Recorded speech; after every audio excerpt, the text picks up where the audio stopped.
সজীব ওয়াজেদ জয়, আপনাকে আমাদের অনুষ্ঠানে স্বাগত জানাই। আপনি আমাদের শুভেচ্ছা এবং কৃতজ্ঞতা জানবেন। আমাদের সাথে আরো থাকছে বিএনপির মহাসচিব জনাব মির্জা ফখরুল ইসলাম আলমগীর রয়েছে রাজশাহী থেকে। জনাব মির্জা ফখরুল ইসলাম আলমগীর, আপনাকে স্বাগত, শুভেচ্ছা এবং অনেক কৃতজ্ঞতা আমাদের সাথে যুক্ত হওয়ার জন্য, আমাদের অনুষ্ঠানে আসার জন্য ধন্যবাদ। আপনাকে আন্তরিকভাবে ধন্যবাদ। আমি যে প্রশ্নটি করতে চাই সেই প্রশ্নটি হচ্ছে যে অনেকের মানে শুরুর প্রশ্নটি সেটি অনেকের প্রশ্ন। আমাদের আসলে অনেকগুলি প্রশ্ন আছে আপনার কাছে। আপনার যে প্রশ্নের জবাব আপনি যেভাবে দিতে চান সেভাবে দিবেন, না দিতে চাইলেও আমরা দিব, মানে আমরা এটা নিতে পারবো, এত অসুবিধা নাই। আমাদের প্রথম যে প্রশ্ন সেটি হচ্ছে যে আমরা দেখেছি যে 5ই আগস্টে ক্ষমতার পট পরিবর্তনের পরে শেখ হাসিনা পালিয়ে যাওয়ার পরে তিনি ভার্চুয়ালি একটি জায়গায় তার পর দিনই ভার্চুয়াল বক্তব্য দিয়েছিলেন, বিভিন্ন অনুষ্ঠানে অনলাইনে সক্রিয় থাকছেন, বক্তৃতা দিচ্ছেন। দেশের পক্ষ থেকে এই দাবি আছে তাকে দেশে আসার, দেশে ফেরা উচিত, মানে সে সময়টা কখন হতে পারে? ওনার উদ্দেশ্য হচ্ছে অতি শীঘ্রই বাংলাদেশে ফিরে যাওয়া, রাজনীতি করার জন্য তিনি চান বাংলাদেশে ফিরে যেতে। এখন যেহেতু আমাদের দলকে আবার সংগঠিত করতে হচ্ছে, এটা তিনি করছেন। তিনি ভালো আছেন, তিনি এখন দিল্লিতে আছেন, আমার বোন ওনার কাছে আছেন, আমার বোন তো দিল্লিতে থাকেন। তিনি ভালো আছেন, তবে অবশ্য ওনার খুবই মন খারাপ। তিনি খুবই দুঃখিত যে দেশের জন্য ওনার বাবা জান দিয়েছেন, আমার পুরো পরিবার জান দিয়ে হারিয়েছে। যে দেশের জন্য তিনি জেল খেটেছেন, এত পরিশ্রম করেছেন, এত উন্নয়ন করেছেন, সেই দেশের মানুষ তাকে এইভাবে অপমান করে বের করে দেবে, তার উপর আক্রমণ করতে যাবে, এটা আমরা কেউ কল্পনা করতে পারিনি। এটা তো আপনার একটা তারা যে দাবি করছে যে এটা গণতান্ত্রিক আন্দোলন, এই মানুষ হত্যা করা, পুলিশের উপর হামলা করা, প্রধানমন্ত্রীর উপর হামলা করা, প্রধানমন্ত্রীর বাড়ির উপর হামলা করা, যা সবকিছু জ্বালাও পোড়া করা, লুটপাট করা, এটা তো কোনো আন্দোলন নয়, এটা তো হচ্ছে মব, এটা তো হচ্ছে সন্ত্রাস, জঙ্গি। বর্তমানে তো আপনারা দেখতে পাচ্ছেন যে এখন তো বাংলাদেশে যেভাবে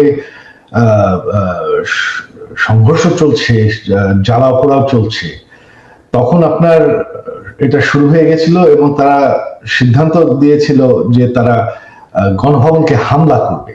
তখন তিনি কিন্তু দেশ ছাড়তে চাননি। আমরা পরিবার থেকে তখন ওনাকে কনভিন্স করলাম যে না, এরা শুধু প্রটেস্টার না, এরা তোমাকে হত্যা করে ফেলবে, তো তোমার দেশ ছেড়ে যেতেই হবে। সরকার পতন হওয়ার আগে থেকে আওয়ামী লীগের নেতা কর্মীর উপর বিভিন্ন জায়গায় ঢাকার বাইরে এবং ঢাকার ভিতরেও হামলা চলছিল, তাদের কয়েকজনকে হত্যা করা হয়েছে। তো এখানে যে শুধুমাত্র সরকারের দোষ দেওয়া হয়, আওয়ামী লীগের দোষ দেওয়া হয়, সেটা ঠিক না। এখন তো দেখা যাচ্ছে আওয়ামী লীগ নাই বা আওয়ামী লীগ সরকার নেই, তবে নির্যাতন তো চলছে। আমাদের সকল মন্ত্রীদের বাসা জ্বালিয়ে দেওয়া হয়েছে, বঙ্গবন্ধু মিউজিয়াম পর্যন্ত জ্বালিয়ে দেওয়া হয়েছে, যেখানে জাতির জনক বঙ্গবন্ধু এবং আমার পুরো পরিবারকে হত্যা করা হয়, যেটা একটা মিউজিয়াম ছিল, সেটাকে তারা পুড়িয়ে ফেলেছে। আমাদের নেতাকর্মী কয়েকজন এমপি মারা গিয়েছেন, অনেক নেতাকর্মীকে হত্যা করা হয়েছে। আর আমি শুনতে পাচ্ছি যে হিন্দুদের উপর আক্রমণ হয়েছে, কিছু মন্দির পুড়িয়ে দেওয়া হয়েছে। তো এই সংঘর্ষ তো আগে থেকেই শুরু হয়ে গেছিল। এটা তো এখন তো আমাদের সরকারের দায়ী নাই, আমাদের আওয়ামী লীগ তো এখন আর এই সংঘর্ষের জন্য দায়ী না।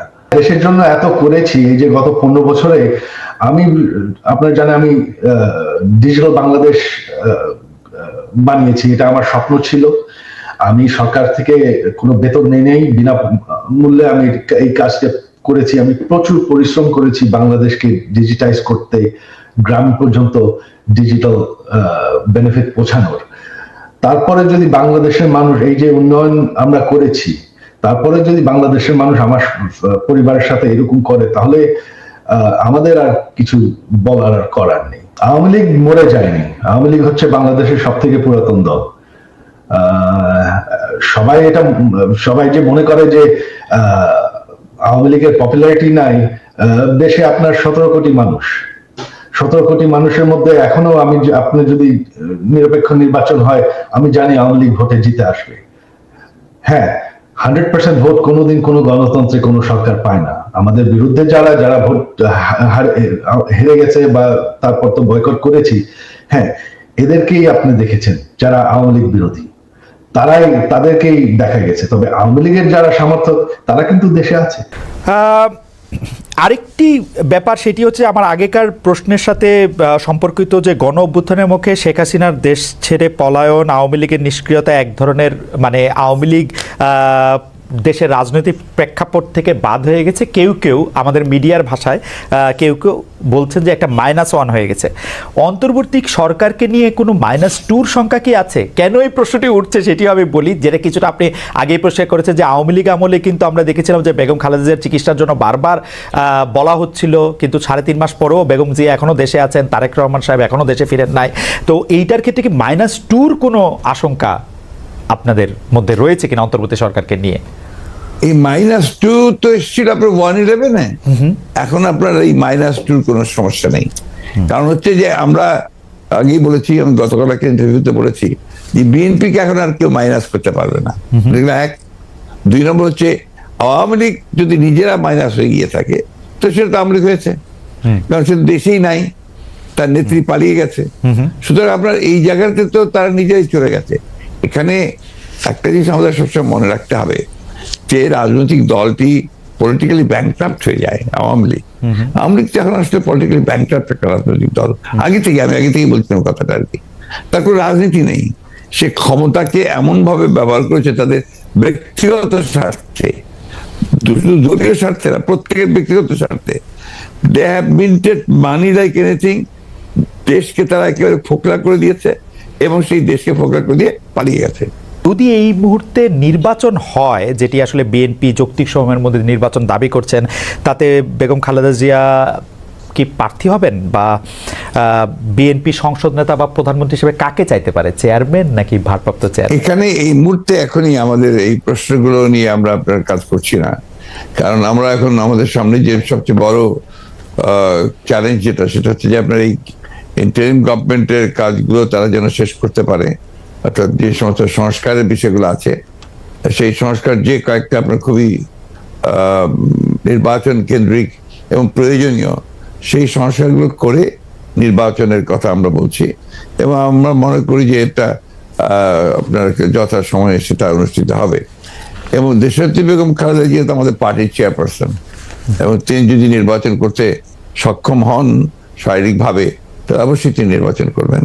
অন্যদিকে যেমন তারেক রহমান সাহেব আমাদের দলের ভারপ্রাপ্ত চেয়ারম্যান এখন আছেন, এবং তিনিও নির্বাচন করতে চাইলে তিনিও নির্বাচন করতে চান, সেটা উনি করতে পারবেন যে কটা সিটি তিনি করতে চান। তো এই নিয়ে কোনো সমস্যা নেই। সুতরাং খালেদা জিয়া নির্বাচন করলেন, প্রধানমন্ত্রী হলেন, বা তারেক রহমান সাহেব নির্বাচন করে প্রধানমন্ত্রী, এটা নিয়ে কোনো সমস্যা নেই। এই ব্যাপারে পার্টিতে আমাদের কোনো সমস্যা আছে বলে আমি মনে করি না। কেউ কেউ এরকম ইঙ্গিত করছেন যে বিএনপি আসলে এই মুহূর্তে নির্বাচনের জন্য আসলে চাপ দিতে চাচ্ছে, সরকারকে চাপ দিচ্ছে, তার ফলে সরকার একটু আনস্টেবল হচ্ছে। এইটা কি ঠিক? আবার অন্যদিকে সরকারের একটা জায়গা থেকে মনে হচ্ছে যে সরকার 2 বছর 4 বছর, হঠাৎ করে ডক্টর ইউনূস এটা 4 বছরের কথা বলাতে সেটা নিয়েও একটা বিভ্রান্তি তৈরি হয়েছে। আপনি এটাকে কিভাবে দেখেন? আমি দেখি একটু ভিন্নভাবে। এটা দেখি যে আমাদের দেশের মিডিয়া, আপনারাই যারা মিডিয়াতে কাজ করেন, আপনারা সঙ্গে স্পেকুলেশনস করেন, এবং স্পেকুলেশন করলে এটা আপনাদের হয়তো বা খুব ভালোরা হয়, কিন্তু আমাদের জন্য আমরা এই ব্যাপারটা আমি ব্যক্তিগতভাবে খুব বেশি আগ্রহী নই। কারণ আমরা আপনি যে কথাগুলো বললেন তার একটার সঙ্গে কোনো বাস্তবতার মিল নেই, এবং আমরা সেই ধরনের কোনো চিন্তা করছি না বা সে ধরনের করছেও না। এবং আমি এখন পর্যন্ত দেখিনি যে আপনার সরকার যারা ইন্টারিম গভর্নমেন্ট আছেন তারা বেশি সময় থাকতে চান, 4 বছর থাকতে চান। কথাগুলো সেভাবে আসেনি, এগুলো আপনার মিসরিপ্রেজেন্টেড হয়েছে মিডিয়াতে। আর দ্বিতীয়ত আমরা যেটা বলছি, আমরা বলছি যে আমরা চাই যে আপনার একটা যৌক্তিক সময়ের মধ্যে সংস্কারগুলো হয়ে গেলে আমরা অবশ্যই নির্বাচনে যেতে চাই। আপনারা যৌক্তিক সময়টা, মানে হ্যাঁ আমাদের দোষ আছে জনাব মির্জা ফখরুল আলমগীর, আমরা ঠিকই, আমি দোষের কথা বলছি না, মানে আমি দোষের কথা বলছি না। আমাদের কথা বলছি যে মিডিয়া আপনার স্পেকুলেট করেন, স্পেকুলেশন মিডিয়া করতেই পারে, কিন্তু আমরা যেটা বাস্তবতা আমি আপনাকে সেটাই বলছি। না মানে আপনি যদি অনুমতি দেন আমাদের অবস্থাটা আমরা একটু বলি, যে আমাদের কাছে মনে হচ্ছে যে নির্বাচন সংস্কার, মানে কিছু বলা হচ্ছে যে কিছু যৌক্তিক সংস্কার করে যদি নির্বাচনটা না দেওয়া হয় তাহলে বিএনপি যখন ক্ষমতায় আসবে বা অন্য কেউ যখন ক্ষমতা আসবে তারাও আসলে একই সরকারের সমান ফেসিস্ট হতে পারে, গত সরকারের সমান। তো সেইটা চিন্তা করে তাদেরকে সংস্কারের কথা বলা হচ্ছে। আমি এটার সঙ্গে একেবারেই একমত নই। আমি ঘোরতর আপত্তি জানাচ্ছি, তীব্র প্রতিবাদ জানাচ্ছি। বিএনপির সঙ্গে ফ্যাসিস্ট আওয়ামী লীগের তুলনা করার কোনো কারণই থাকতে পারে না। কারণ বিএনপি ইজ এ পার্টি, যে দলটা বহুদলীয় গণতন্ত্র নিয়ে এসেছে। আওয়ামী লীগ একদলীয় শাসন ব্যবস্থা বাকশালে ছিল, আমরা বহুদলীয় গণতন্ত্র নিয়ে এসেছি। আমরা সংসদীয় গণতন্ত্র নিয়ে এসেছি, ম্যাডাম জিয়া নিয়ে এসেছেন। আমরা তত্ত্বাবধায়ক সরকার বিধান পাশ করেছি পার্লামেন্টে, এবং আমাদের কাছে ফ্যাসিস্ট আবার এখন পর্যন্ত তো প্রশ্নই উঠতে পারে না। আমাদের যে পার্টির স্ট্রাকচার, আমরা যে কাজ করেছি, সেগুলো সমস্ত গণতন্ত্রের পক্ষে গেছে। এবং 14 বছর লড়াই করেছি তো ফ্যাসিস্ট হওয়ার জন্য নয়, গণতন্ত্রকে প্রতিষ্ঠা করবার জন্য। সুতরাং এই কথাগুলো যখন বলা হয়, তখন এই কথাগুলো আমার কাছে মনে হয় যেটা আপনার শুধুমাত্র হয় কথার কথা বলার জন্য বলা হয়, অথবা বিএনপিকে আপনার ছোট করে খাটো করে দেখানোর চেষ্টা করা হয়।